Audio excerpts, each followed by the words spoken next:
2 meses antes da Conferência Destino, que acontece sempre no mês de setembro. Então, em julho do ano passado, Deus, em oração, me lembrou 3 amigos íntimos, 3 amigos que comiam na minha mesa, eu comia na mesa deles, amigos muito próximos. Deus me lembrou o nome deles 3, me botou eles em oração, eu orei por eles 3, isso era uma madrugada, e Deus falou assim para mim: faça silêncio com eles. E tem coisa que Deus te pede, você não vai entender o porquê. Eu falei assim: mas como fazer silêncio? Ele falou assim: seja educado, dê oi quando encontrar, mas faça silêncio. O que é fazer silêncio nesse pedido de Deus? Às vezes você liga para mim: fala, companheiro, e aí, não sei o que, sexta-feira, vamos para não sei para onde. É só parar com o estardalhaço. Diminui o estardalhaço, seja educado. E durante 2 meses, na verdade foram 4, 2 meses antes da conferência, 2 meses depois, esses 3 amigos muito próximos, eu estou falando de gente muito próxima, eu fiz silêncio. Se eles me escreviam no WhatsApp, por exemplo: ei, como é que está? Eu falo: ô querido, tudo bem, está tudo na paz. Só que para quem você é muito próximo, se ele te falar está tudo na paz, mas não agir da forma que sempre agiu: fala, companheiro, e aí, como é que você está? Você fala: está diferente o Tiago. E nesses 3 amigos, com esses 3 amigos, eu agi da mesma forma, pastor. Eu simplesmente não parei de falar, ou seja, não é que eu bloqueei ou fingi que não lia. Eu falava: oi, boa tarde, oi, não, está tudo na paz. Eu não fazia o estardalhaço. Ah, amigão. Os 3 eram meus amigos por anos, mas os 3 agiram de forma completamente diferente ao meu silêncio. Eu não sabia o porquê Deus me pediu aquilo. Eu só vim descobrir depois. Mas eu quero te dizer a reação dos 3. O primeiro ficou atordoado e começou a perguntar para todo mundo que era amigo em comum se eu estava falando com eles. Então eu falei assim: o Tiago não está me respondendo direito. Então ele chegava no amigo comum e falava assim: Maurício, o Tiago está falando contigo? Ô Maurício, cara, tá, normal. Eu falei: o Tiago não está falando comigo, está falando com o Maurício. Ali é no outro: o Tiago está bem contigo? Eu falei assim: tá, mandou um áudio ontem, está tudo bem. Então, em nenhum momento esse primeiro amigo, isso é uma história verdadeira, aconteceu comigo ano passado, esse primeiro amigo em nenhum momento me ligou. Ele, apesar de ser amigo íntimo, de comer na minha mesa, eu como na mesa dele, somos amigos de muito tempo, passamos por muita coisa junto. Ele, sentindo que eu estava diferente, ele não ligou para mim. Sentindo o meu silêncio, ele não ligou e falou: cara, tá tudo bem entre a gente? Como o ser humano tem dificuldade de perguntar se as coisas estão bem? A gente prefere fazer outras coisas do que simplesmente ir direto no ponto e resolver. Como a gente é feridinho. Como a gente quer carregar o peso da mágoa, o peso da confusão mental. Você nem sabe o que está acontecendo, mas já está chateado, já está ferido, já está com ódio. Ele simplesmente não falou comigo. Ele só ia na circunvizinhança e perguntava como é que eu estava, o que estava acontecendo comigo. Ninguém falou nada, ele também não fez nada. Não falou bem nem mal de mim, ele simplesmente ficou inerte. O segundo amigo, que hoje não é mais, ele, vendo que eu estava em silêncio, começou a procurar pessoas para falar de mim. Ele falou assim: Tiago tem falado contigo? Não. Sabe o que é isso? É orgulho. Isso aí é altivez. Não, ó, vou te falar uma coisa, na verdade, eu nunca nem gostei das palavras dele. E aquilo foram 4 meses. Os prints chegando: olha, o teu amigo está falando mal de você. E mandava o print. Eu falei: ok, fazer o quê? Então um fica inerte, não liga para mim, mas procura saber como eu estou pelas pessoas em volta. O outro vira meu inimigo, não liga para mim e começa a falar mal de mim. E teve o terceiro amigo, que começou desesperadamente a mandar mensagem: cara, você realmente está bem? Estou bem. Ele mandava áudio: amigo, você está bem? Estou bem. Então, eu posso fazer uma conferência aqui na igreja e você vem? Os 3 são pastores e são meus amigos de muitos anos. Um deixou de ser. Porque eu liguei para ele e falei assim: olha, eu nunca vou falar mal de você. Eu nunca vou ser teu inimigo. Mas meu amigo, você não é mais. Porque o silêncio revela muita coisa. O terceiro amigo começou a me ligar e falou assim: cara, por favor, vamos jantar junto? Eu falei: eu não posso, eu estou cheio de coisa para fazer, a conferência está aí. Então prega aqui na igreja. Eu falei: olha, não dá agora, depois da conferência. Então vamos orar junto agora? Vamos, ora aí. Eu começava a orar: Senhor, abençoa o Tiago e tal. 3 amigos que tinham a mesma oportunidade de sentar à mesa. 3 reações totalmente diferentes diante do silêncio. Um ficou inerte, um virou inimigo e começou a falar mal. O outro se aproximou muito mais. 2 meses depois, foram 4 meses total, 2 meses depois da conferência, eu liguei para cada um para dar o relatório. Um para desfazer a amizade, obrigado, mas o silêncio revelou quem era você. O outro para me tornar ainda mais amigo, obrigado. O silêncio revelou que você é meu amigo.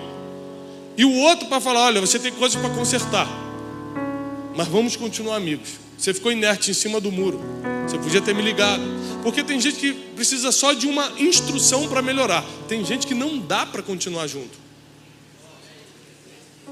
Você precisa aprender isso.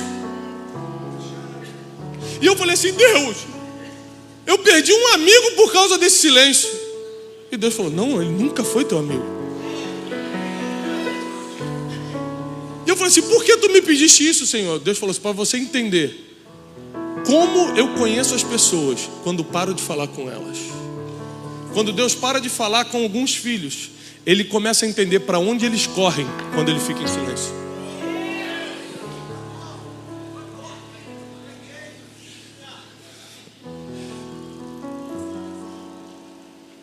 Uma vez Janine ficou uma semana falando mais ou menos comigo. Janine, fica em pé, meu amor, está grávida do nosso 4º filho.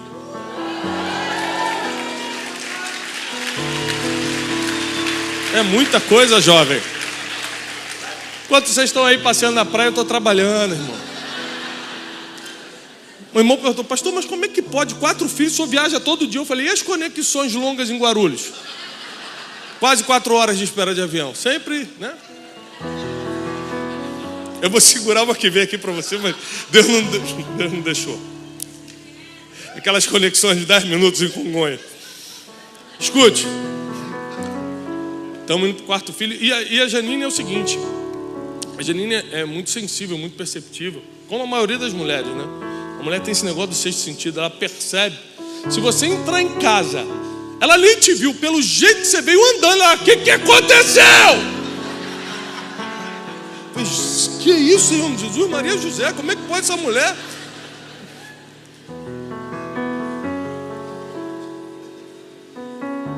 Mas o contrário também acontece. Às vezes você está cansado, alguma coisa está acontecendo, mas involuntariamente, por uma semana, eu falava normal, claro. Não tem como marido e mulher deixar de se falar. Se você já deixou de falar com seu marido ou com a sua mulher, você precisa saber que não é normal. Você está precisando de ajuda, né? Mas sabe quando aquela semana você não está... Você está em silêncio? Quem está entendendo o que eu estou falando? Marido e mulher, você está em silêncio? Não é a mesma coisa? Ela talvez não tenha percebido, mas ela começou a fazer coisas que antes ela não fazia. Ela falou assim: eu vou cozinhar hoje. Ó, dispensou a menina de cozinha, desde que hoje eu cozinho para o Tiago. Ela começou a agir durante a semana para tentar entender por que eu estava em silêncio.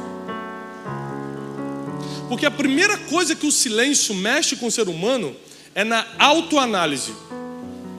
Por que isso está acontecendo? Porque o pastor Felipe é a 2ª vez que ele não responde meu WhatsApp. O que eu fiz? Aí você começa a pensar toda a tua vida. Quando eu tinha 3 aninhos, eu subi no negócio. Então...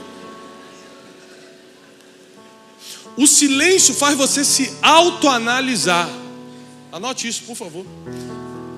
Então, quando alguém te dá um gelo, não necessariamente ele está se vingando. Às vezes ele só está fazendo você se autoanalisar. Não necessariamente ele está te desprezando. Às vezes ele está fazendo você encontrar a verdade em si mesmo. Porque você está ali: por que isso está acontecendo? Aí passa o tempo e você: lembrei. Eu prometi que ia pagar dia 20 e não paguei. Que quem está devendo sempre esquece, mas quem está esperando pagamento não esquece. Você começa a lembrar de coisas que você pode ter feito e estejam gerando aquele silêncio. Quando Deus para e não te responde, quando Deus para de falar por um tempo, quando Deus fica em silêncio, provavelmente a primeira coisa que Ele está provocando em você é a autoanálise. O que eu fiz? O que eu estou fazendo? Que tipo de vida eu estou levando para o meu pai não estar falando comigo essa semana? O pastor Felipe tocou num versículo que eu ia falar, eu não vou ler ele todo por questão de tempo, mas João 11:42, que diz assim: Jesus levantou os olhos para o céu e disse: Pai, graças te dou, porque sempre me... Deus ouve sempre, mas nem sempre responde. Te ouvir, Ele está ouvindo sempre, mas te ouvir não quer dizer que Ele vai responder. Igual você mandar mensagem no WhatsApp para alguém, aparece o tique azul de visualizar, mas quem disse que a pessoa vai te responder? É o que dá mais raiva. É quando você sabe que visualizou e não respondeu. Tá bandido, né? Viu a mensagem. De vez em quando eu ligo para pedir dinheiro emprestado para o pastor Felipe, ele visualiza, passa 3 horas, ele manda a mãozinha assim: estou na reunião de oração, não posso falar. Aí eu ligo para o pastor da oração: pastor, está orando mesmo? Eu falo: não, Felipe, está em casa. Aí eu começo a ligar: Felipe, me atende. Ele: não, rapaz, estou em jejum, estou na consagração. Até no monte ele sobe para não atender. Estou brincando. Nunca pedi dinheiro emprestado para ele. Sempre pedi dado, e ele dá. Se você está precisando, procure o pastor Felipe no final. Escute isso. Primeira coisa, o silêncio vai gerar uma autorreflexão. Fala comigo, autorreflexão. Tem gente que não para se autopensar, autorrefletir, se Deus não ficar em silêncio um tempo.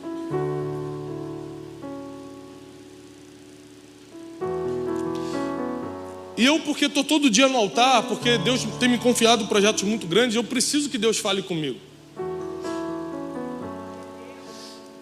Mas no mês de dezembro e no mês de janeiro, Deus não falou comigo. Eu parava lá em casa, começava a orar, Deus não falava nada. Eu pegava a Bíblia, lia, Deus não tocava em nada no meu coração. Eu comecei a ficar aflito. Falei: Senhor, o que está acontecendo? A primeira coisa que eu fiz: Senhor, onde eu pequei? O que eu errei? Será que o que eu estou fazendo? Primeira coisa, eu comecei a tentar achar o motivo pelo qual Deus poderia estar fazendo silêncio comigo. Falei assim: mas o que pode ser? E eu continuava: Senhor, por favor. E eu lembro que às vezes eu me trancava no quarto e falava assim: Deus, tudo menos silêncio. Se eu fiz algo que você quer me castigar, porque a gente é autopunitivo, a gente acha que Deus está doido para castigar a gente, né? Então a gente já pede castigo. Se é castigo, manda. Deus não. Eu só quero ficar um tempo sem falar. Senhor, mas eu já pensei em tudo. 2 meses. E Deus não falou absolutamente nada comigo. Eu moro fora do país, cheio de decisão para tomar. Vinha para o Brasil agora no carnaval ou não vinha? Pregava ou não pregava? Tinha o contrato para assinar do novo livro com a maior editora, o maior grupo editorial do mundo. Várias coisas importantíssimas acontecendo. E eu ajoelhava: Deus, o que eu faço? Eu assino ou não assino? Vou ou não vou? Pego o avião ou não pego? E Deus não falava nada. Eu falei: Deus.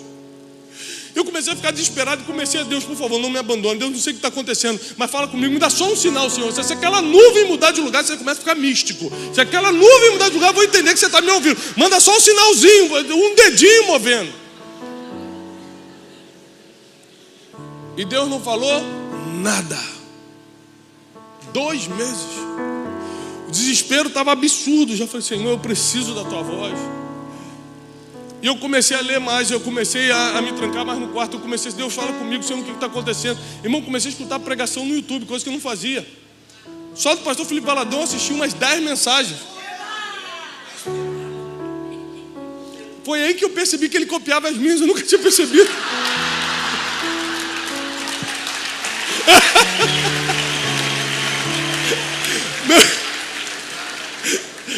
Tô brincando. É brincadeira, pessoal. E aí eu comecei, falei: será que eu não estou escutando Aí, gente, você começa a fazer de tudo. Você não sabe onde está errando. Você fala, vou ampliar o leque, vou assistir outras pessoas. Comecei a dar esmola na rua. Nunca tinha dado esmola na rua. Vi um menino e falei, gente, pelo amor de Deus, toma aqui. Deus te abençoe, dá um abraço. Dava abraço, eu não sabia o que estava acontecendo. Mas eu queria que Deus voltasse a falar comigo. 2 meses depois, eu estou sentado num lago que tem atrás de casa. Um lago público, não é meu. Só para deixar claro para o irmão falar, lago em casa. Eu conheço como é que é. Esse aqui espalha rapidinho a notícia. Sentei ali num banquinho público, banco público que tem. E comecei a agradecer a Deus pela criação. Eu falei, olha só, tem gente que não pode enxergar e eu estou vendo esse lago. Tem gente que agora está com os aparelhos no hospital e eu estou respirando esse ar. E comecei a agradecer a Deus. Enquanto eu estava agradecendo a Deus, comecei a orar por um monte de gente. Comecei a orar, Senhor, abençoa o fulano, Deus abençoa o ciclano. E assim como o Jó, enquanto orava pelos seus amigos, Deus falou com ele, Deus começou a falar comigo. É isso, é aquilo. Eu falei, meu Deus, de pegar um papel. E comecei a anotar tudo que Deus estava falando. E no meio eu falei, antes de continuar, por que você parou de falar comigo?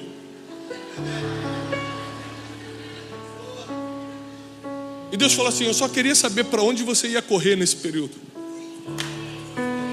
Só queria saber o que você ia fazer. Porque tem gente que quando para de falar com o outro, começa a trair, começa a dar as costas, quer saber então segue tua vida. Não vai falar comigo não. Tem gente que murmura, tem gente que amaldiçoa, tem gente que blasfema. Mas você se aproximou. Mas você foi mais para o quarto orar, você leu mais a Bíblia, você teve mais, tentou me buscar de todas as formas. Eu vi aquele abraço no mendigo. Graças a Deus. E foi aí que eu descobri que o silêncio é uma das maiores armas divinas para te preparar para o próximo nível. O silêncio de Deus não é um castigo, é uma preparação para a próxima fase. Jesus estava na cruz. No pior momento da vida dele, com cravos nas mãos e nos pés. Ele tinha obedecido em tudo. Ele fez tudo certo. No momento que ele mais precisou, que ele gritou, Eli, Eli, lama sabachthani, Senhor, Senhor, por que você me desamparou? Eu fiz tudo certo. Eu resisti à tentação de 40 dias no deserto. Eu treinei aqueles 12 homens. Tudo que você me pediu eu fiz. Eu fui fiel até a cruz. Eu estou na cruz. Cadê você? Porque eu não escuto a sua voz. E Jesus morreu sem escutar a voz de Deus. Jesus na cruz, falando em aramaico. Por que você está me desamparando? Na língua que eles se entendiam. Por que você está fazendo isso? Deus ainda assim não se comoveu. Falou, calma filho, vai tudo melhorar. Não falou nada, ficou em silêncio. Porque o silêncio é a última etapa antes do maior cumprimento da tua vida, do maior propósito da tua vida, antes da grande realização da tua vida. Foi a morte e a ressurreição de Cristo que fez com que hoje tivéssemos vida. Existem coisas que Deus vai fazer silêncio contigo só para saber o que você vai decidir com o teu livre-arbítrio. Deus não é técnico de futebol para ficar, vai lá, vai, você consegue, vai. A gente confunde Deus, a gente reduz Deus. A gente tenta botar Deus dentro da nossa caixinha. Deus está muito fora da caixinha. Ele está muito fora do nosso padrão humano de pensamento. Ele faz do jeito dele, na hora dele, na forma dele, do jeito que ele quiser. A única coisa que a gente pode fazer é alinhar a nossa vida com um projeto, com um plano, com a vontade absoluta dele. E Jesus na cruz deu o último suspiro. A vida foi entregue. Ninguém tomou a vida de Jesus. A Bíblia diz, ninguém pode tomar a minha vida. Eu mesmo a entrego. E aquele que tem o poder de entregar também pode reavê-la. Jesus entrega a sua vida sem escutar a voz do Pai naquela cruz.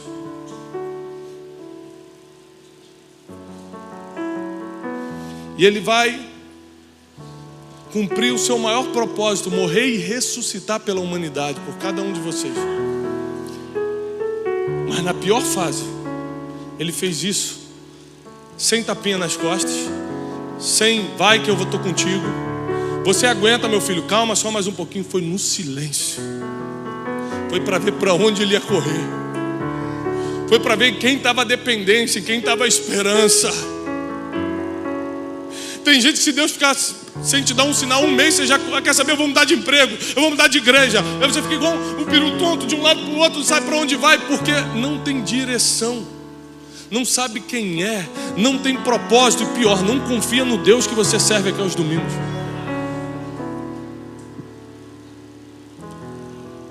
Se meus amigos agiram de forma diferente, 3 amigos, com o meu silêncio, que não vale muito para muita gente, mas para aqueles amigos valia. Imagina quantos filhos de Deus estão agindo, dando as costas para Deus, fugindo de Deus, falando mal de Deus.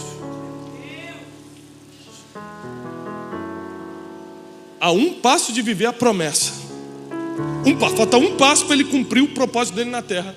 Ele começa a falar mal de Deus, porque Deus fez o silêncio necessário para saber quem é ele, para revelar quem é essa pessoa.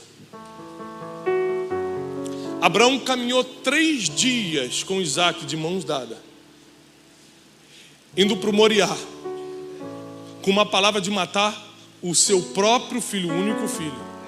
Em 3 dias Deus não fala nada.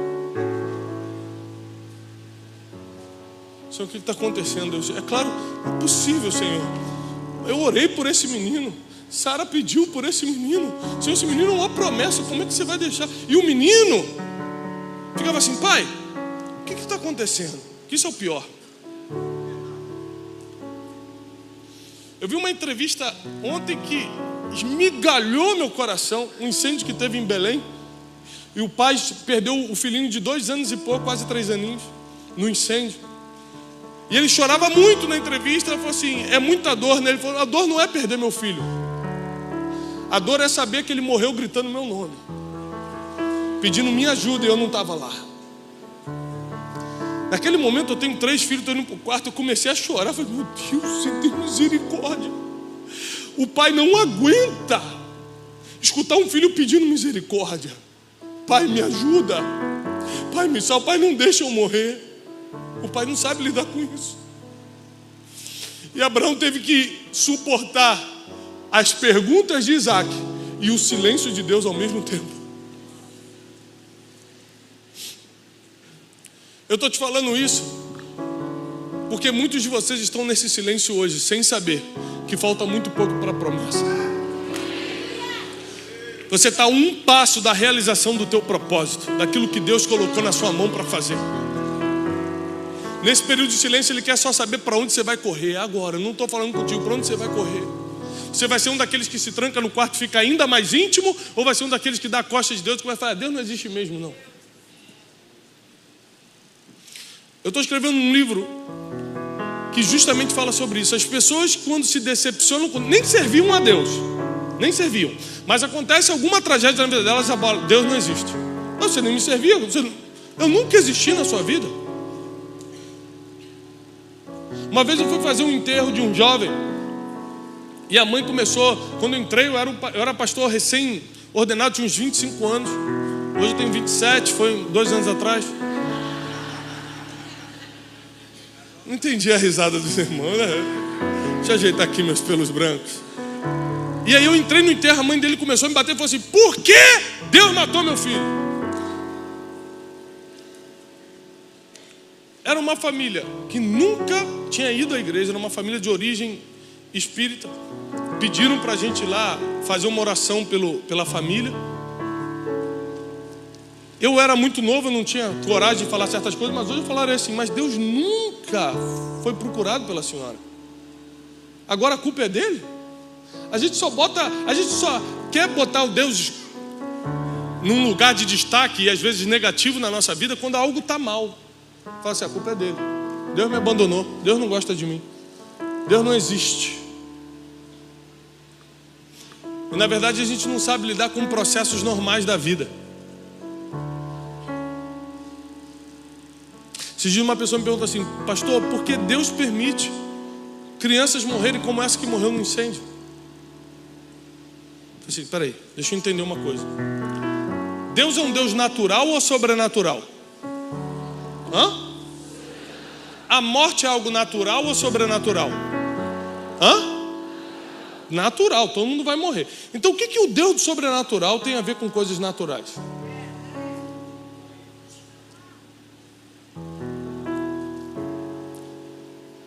Existem coisas que simplesmente são naturais da vida. Um senhor de 90 anos pode morrer, uma criança também pode morrer.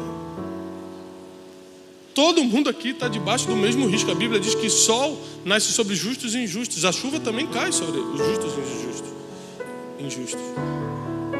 Então a gente questiona Deus por coisas que a gente mesmo não entende. A gente nunca buscou conhecer a Deus, mas quer questioná-lo. Agora, para você que está passando por um silêncio de Deus, eu tenho uma boa notícia para você. Quem não conhece a Deus, questiona a sua existência. Quem conhece a Deus, questiona o porquê Ele está calado. Isso é muito profundo. Quando você vê uma pessoa questionando a existência de Deus, é que ela não tem a mínima ideia de quem é Deus. Quando você vê uma pessoa questionando o silêncio de Deus, essa pessoa é especial. Bota os olhos nessa pessoa. Coloca a sua atenção nas pessoas e fala: pastor, Deus parou de falar comigo. Coloca os teus olhos nela. Porque quando Deus voltar a falar, já vai ser para colocar num outro nível. Já vai ser para colocar numa outra fase. O que você está passando não é um castigo de Deus. É a preparação para onde Ele quer te levar nos próximos dias. Tem pessoas aqui que não têm a mínima ideia, porque nem olhos viram, nem ouvidos ouviram, nem jamais penetrou no coração do ser humano o que Deus tem preparado para aqueles que o amam.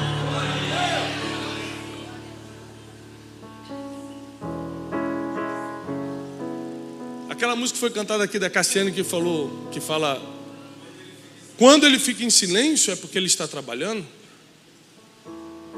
É uma verdade. Em silêncio você fica mais concentrado. Você já viu o ourives trabalhando uma joia? Não dá para ficar batendo papo e trabalhando nos detalhes. O silêncio quer dizer que ele está nos detalhes. O silêncio quer dizer que ele está preparando os detalhes.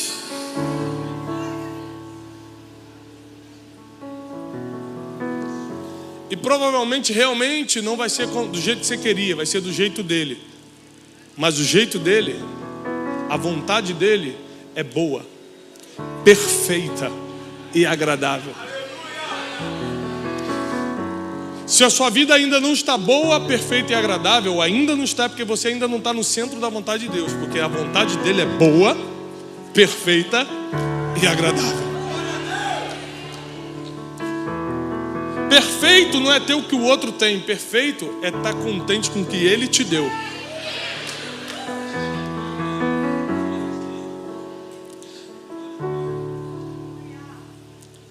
Tem gente que fala: eu preciso do ar-condicionado, que está muito calor. Tem gente que está lá no vento da praia falando: meu Deus, que delícia. O que é agradável? Não tem uma regra para o agradável. Por isso, pare de comparar o que Deus está fazendo na vida do outro, porque o que para o outro não serve para você. Não serve para você.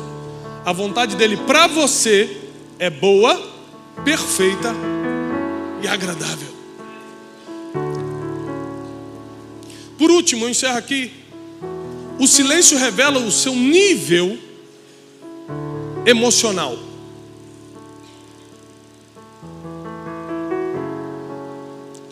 O seu nível de realização, a forma como você lida com as próprias emoções. E quanto menos você estiver trabalhando no teu propósito, quanto mais longe você estiver do teu propósito, mais com raiva você vai ficar quando Deus fizer silêncio. Forte. Amém. Obrigado, irmão. Eu me sinto bem-vindo. Só segura aí. Obrigado. O irmão jogou ali para emocionar. É quando você passa da hora da pregação, eles começam, jogam informação ali, bem-vindo, amém, obrigado por terem vindo, todos vocês. O pregador não se toca e continua. O piano já está ali, já vai aumentando. Daqui a pouco ele puxa na voz. Senhor. Me dá 5 minutos, eu prometo. Alguém que me dá só mais 5 minutos? Só mais 5? 5. Quem me dá 5 minutos, levanta a mão. 5, 10, 15, 20, 25, 35, 3 horas. É vigília!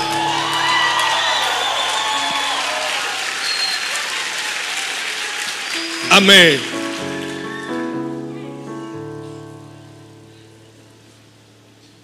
Eu fui procurar esse amigo que se aproximou ao invés de afastar no silêncio.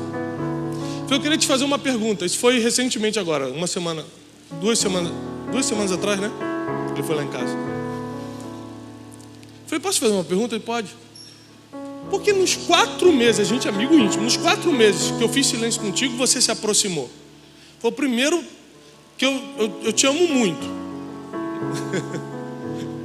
Meu irmão fez uma gracinha ali. O pessoal é engraçadinho, né? Botar ali perdão, pastor Tiago. Foi emoção de te ouvir, o cara escreveu ali. Tá perdoado, irmão.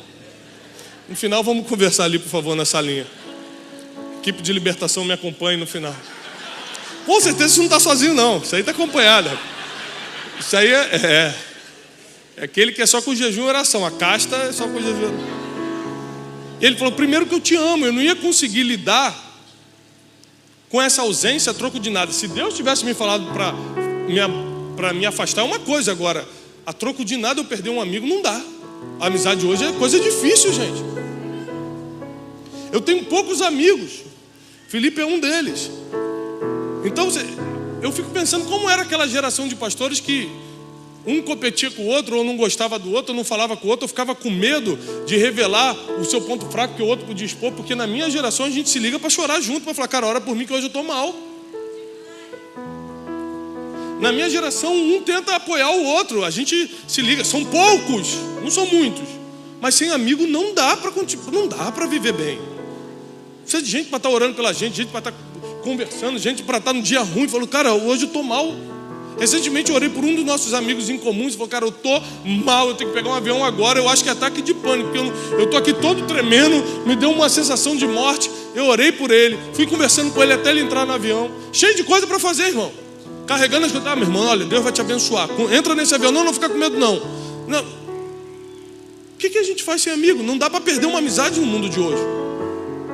Então ele falou para mim, olha, eu não ia perder sua amizade. Mas segundo, eu entendi que Deus estava me dando um crescimento muito grande na minha igreja. E eu pensei, se Deus está me dando esse crescimento, imagina o que Ele está fazendo na vida do Tiago. Às vezes é só aquela fase que você está muito envolvido com o que Deus te colocou para fazer e você se desprende um pouco. Por que ele pensou assim? Porque ele estava crescendo. Quem me deu as costas e começou a falar mal era o que não cresceu. Aí ele tem tempo para fantasiar. É por isso que a gente tem que perdoar os mais fracos, diz a palavra. Porque quem está trabalhando para o reino tem resultado. E o resultado dele faz... Ele entendeu o que está acontecendo com você. Ele consegue se colocar no teu lugar, empatia. Ele fala, poxa, se comigo está complicado, porque meu ministério está fluindo muito, está crescendo, imagina como está lá. Então vou entender, às vezes é uma fase. O outro não, o outro está parado. Não cresce nada, nada acontece. Então ele começa a não só ficar com raiva do silêncio, mas com raiva do teu crescimento.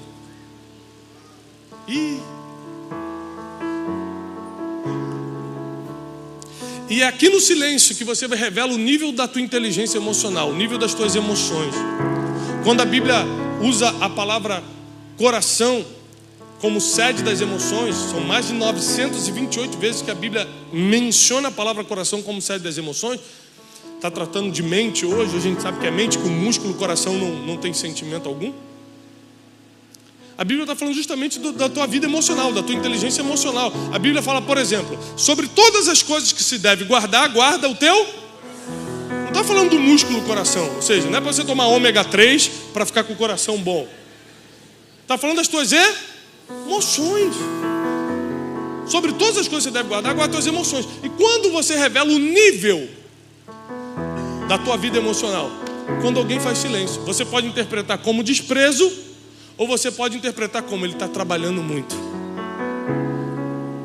A interpretação é de acordo com a tua ferida emocional, com o teu vazio existencial.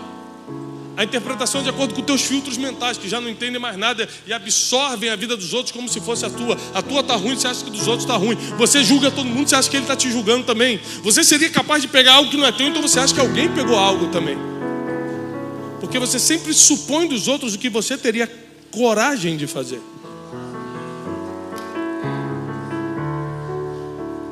O silêncio então te leva à autorreflexão. O silêncio revela para onde você vai correr. E o silêncio revela o nível da tua inteligência emocional. Por isso eu reforço, o silêncio de Deus não é um castigo, é um teste para o próximo nível. Às vezes o silêncio de Deus vai fazer com que você mude a roda de amigos, porque a roda que você está foi legal até aqui. Para o próximo nível tem que ser outro tipo de amigo. Às vezes o silêncio de Deus vai fazer você mudar a sua perspectiva de futuro. Você achava que o que você está fazendo estava ótimo, mas o silêncio de Deus revelou que tem mais pela frente. Você precisa se preparar mais, estudar mais, ler mais, andar com pessoas que vão te levar para esse mais de Deus. A Bíblia diz: ande com um sábio e se tornarás sábio. Então tem gente que quer sabedoria e está andando com gente que não sabe nada. Que incoerência. Mas Deus está chamando um povo nessa noite que vai saber lidar com o silêncio das pessoas, porque nem todo mundo que está fazendo silêncio contigo hoje te quer mal. Inclusive você tem que lembrar que elas têm a vida delas para viver também, que você não é o centro da atenção da vida delas.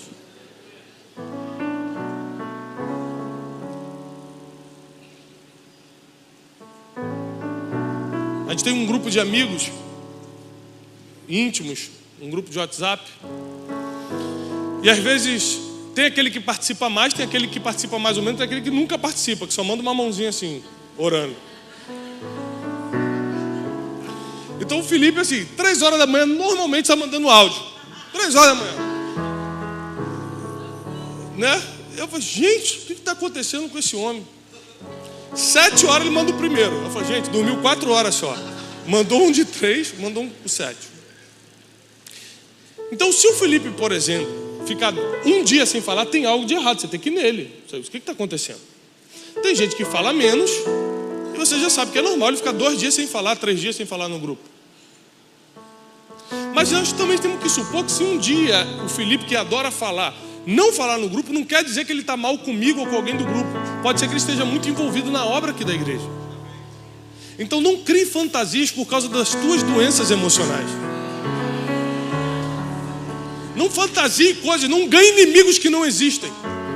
Tem gente que está cheio de inimigo que nenhum é real, nenhum. Ela conseguiu inventar todos. Aquela irmã ali não gosta de mim, ó, como é que me olha, ó. Aí o cara fala, mas ela não está nem te olhando. Fala, tá, você não viu aquele olhar de cobra que ela tem? Estão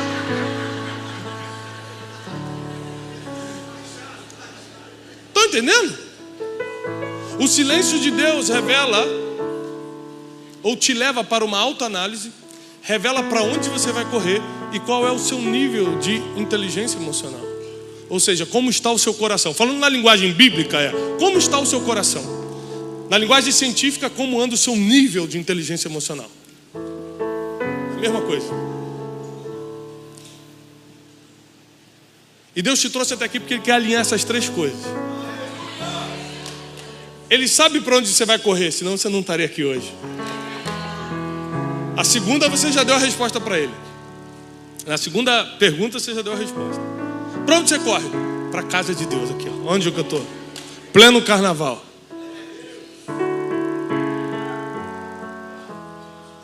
Enquanto nós estávamos ministrando a palavra, muitos já estavam se autoanalisando. Deus, é verdade.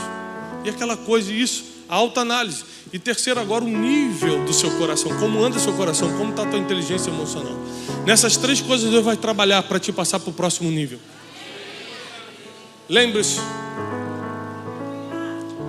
que Jesus morre no silêncio de Deus. E por 3 dias nada acontece. Ele cumpriu o maior propósito dele, morrer na cruz, e ainda assim teve mais 3 dias de silêncio. O tempo é de Deus, não é no teu tempo. Então a gente fala, eu fiz tudo certo aqui, ó. Acabei de fazer o que Deus mandou, cadê? Com Jesus, Deus ficou ainda mais 3 dias. Mas quando chamou ele da morte para a vida. Mas quando chamou, foi para esvaziar a tumba. Foi para dar a destra do Pai para ele. Quando chamou, foi para fazê-lo sacerdote para sempre, segundo a ordem de Melquisedeque, sobre as nações da terra. Quando chamou, foi para transformá-lo no nosso Senhor e Salvador. O teu maior propósito está depois do silêncio de Deus. Fica de pé, eu preciso orar por você.